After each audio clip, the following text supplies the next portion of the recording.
Bismillahirrahmanirrahim. Assalamualaikum warahmatullahi wabarakatuh. Di video kali ini admin kembali berbagi informasi buat rekan-rekan semua. Dan ini merupakan kabar baik buat rekan-rekan honorer.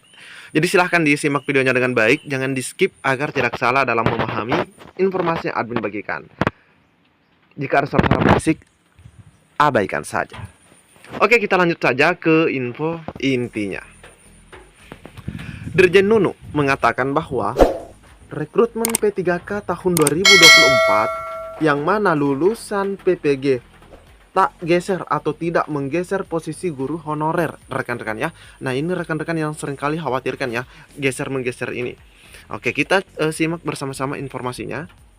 Guru honorer diimbau tetap tenang menjelang pendaftaran P3K 2024. Nah, ini ya, dihimbau tetap tenang karena banyak sekali rekan-rekan kita menyampaikan di kolom komentar terkait kekhawatirannya. Meskipun lulusan pendidikan profesi guru atau PPG ini diberikan kesempatan ikut mendaftar, tetapi tidak akan mengganggu posisi guru honorer di sekolah induknya. Nah, sebagaimana di Kepmenpan 348 teman-teman ya. 348 diktum pertama di poin D kalau tidak salah ya, poin D, yang mana lulusan PPG bisa ikut dalam seleksi ASN P3K tahun 2024.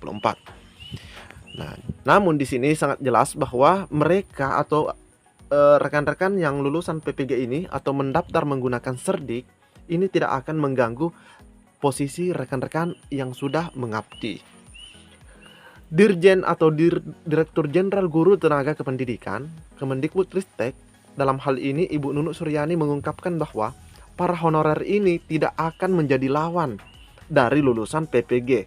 Sebab semuanya punya porsi yang berbeda. Alhamdulillah kalau begitu teman-teman ya. Jadi tidak ada istilah persaingan antara guru honorer dengan lulusan PPG. Oke? Atau yang belum honor.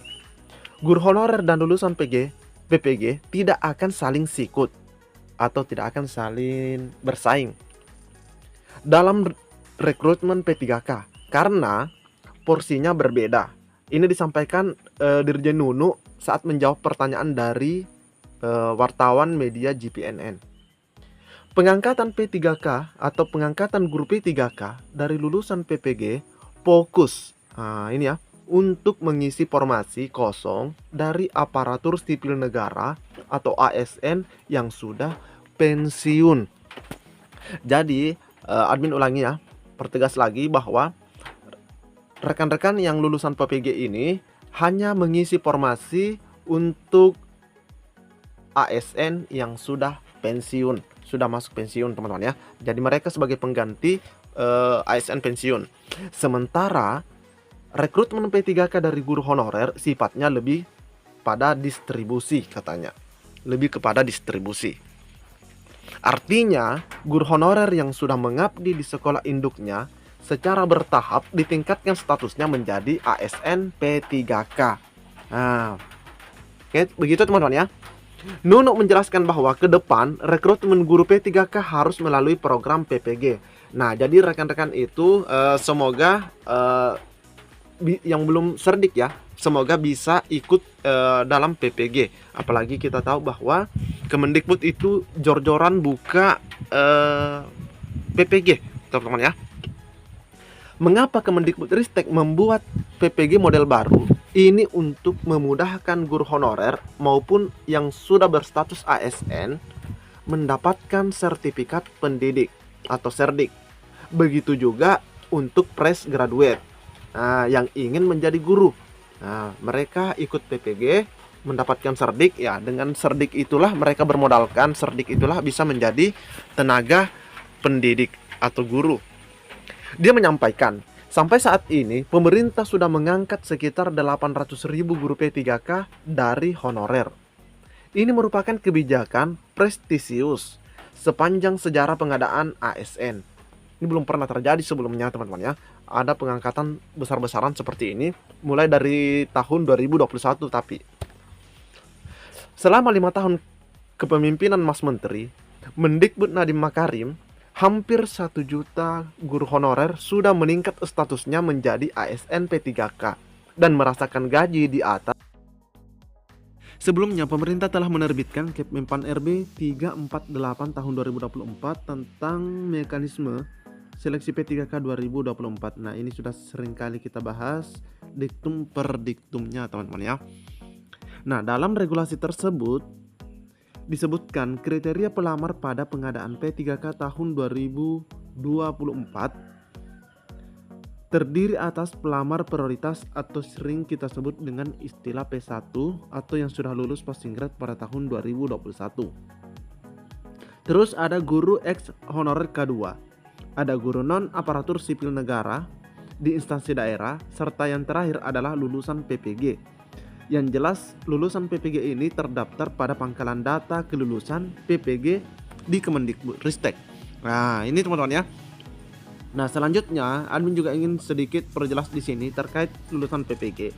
Rekan-rekan dari guru swasta, selain daripada yang sudah P1 ya, rekan-rekan yang dari swasta yang memiliki serdik itu ketika mendaftar bisa menggunakan serdiknya. Namun teman-teman itu akan masuk dalam kategori terakhir, yaitu lulusan PPG. Nah, seperti itu ya. Nah, disebutkan juga guru non ASN di instansi daerah terdiri atas pegawai yang terdaftar dalam pangkalan database tenaga non ASN pada BKN yang sudah pendataan pada tahun 2022, rekan-rekan. Yang aktif mengajar pada instansi pemerintah. Jadi instansi pemerintah atau pada sekolah negeri kalau guru ya. Guru non ASN di sekolah negeri yang terdaftar di Dapodik atau Data Pokok Pendidikan Kemendikbudristek dan aktif mengajar paling sedikit 2 tahun atau 4 semester secara terus menerus. Ini tidak boleh putus, terus menerus. Kemarin ada yang bertanya bagaimana dengan saya, pernah katanya dia mengajar pada tahun 2020 ya sampai 2021-22 kalau tidak salah. Dia bahkan pernah ikut pendataan, tapi setelah itu dia berhenti. Nah, kalau misalnya masih ada datanya dalam database, itu masih bisa teman-teman ya. Tapi kalau dia tidak ada dalam database, berarti dia itu tidak masuk dalam kategori yang mengajar secara terus menerus, teman-teman ya, karena cut off-nya itu terakhir. Nah, selanjutnya kita cek lagi. Guru honorer yang masuk database BKN maupun Dapodik hanya bisa melamar pada instansi pemerintah tempat mengajar saat mendaftar. Jadi jelas ya, yang guru honorer yang sudah masuk dalam database maupun dalam Dapodik hanya bisa melamar pada instansi pemerintah tempatnya mengajar saat pendaftaran atau mendaftar.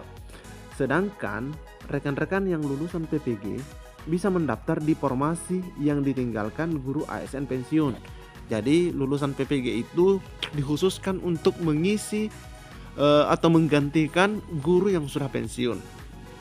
Kepmenpan RB 348 tahun 2024 memberikan aturan cukup ketat untuk guru prioritas 1 atau yang berstatus P1. Nah, ini ya, semoga teman-teman P1 lagi nonton. Memberikan aturan cukup ketat untuk guru P1 yang berasal dari luar instansi pemerintah atau dia berasal dari sekolah swasta. Apa aturan yang ketat itu? Yaitu P1 swasta disyaratkan memiliki izin untuk melamar pada seleksi P3K guru di instansi daerah tahun anggaran 2024 dari kepala instansi atau lembaga atau yayasan. Nah, disyaratkan memiliki surat izin ya. Surat izin dari minimal dari yayasannya ya. Seperti itu. Ketua yayasan. Nah, jadi seperti itu teman-teman ya. Jadi teman-teman P1 usahakan mendapatkan surat izin dari yayasannya atau dari lembaganya. Jadi buat rekan-rekan yang di instansi pemerintah jangan khawatir karena teman-teman itu tidak akan diadu atau bersaing dengan yang lulusan PPG ini meskipun mereka memiliki serdik ya. Lulusan PPG ini sekalipun memiliki serdik itu teman-teman tidak perlu khawatir karena teman-teman itu porsinya berbeda dengan mereka. Mereka itu porsinya adalah menggantikan posisi guru yang sudah pensiun. Jelas teman-teman ya? Semoga bisa dipahami. Assalamualaikum warahmatullahi wabarakatuh.